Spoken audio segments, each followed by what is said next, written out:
Welcome to Haripriya's media. Telangana CM Revanth Reddy తన క్యాబినెట్ను విస్తరించేందుకు నిర్ణయించుకున్నారు. తన ప్రమాణ స్వీకారం రోజునే 11 మందిని మంత్రివర్గంలోనికి తీసుకున్నారు.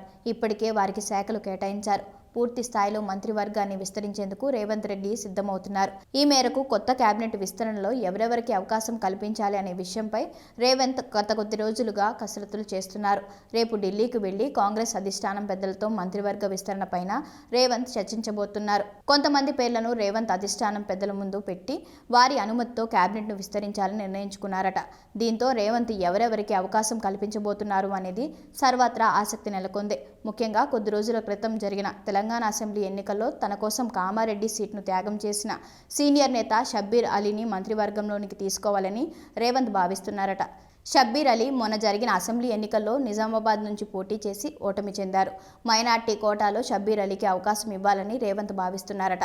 ఎమ్మెల్సీ స్థానాలు కూడా ఖాళీ కావడంతో అందులో ఒకటి కేటాయించి ఆయనకు మంత్రిగా అవకాశం ఇవ్వాలని భావిస్తున్నారు.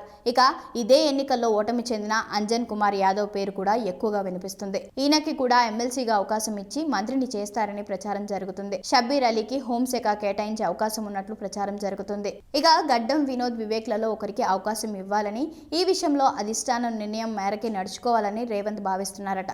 బోధన్ ఎమ్మెల్యే సుదర్శన్ రెడ్డి పేరు కూడా ఎక్కువగా వినిపిస్తుంది.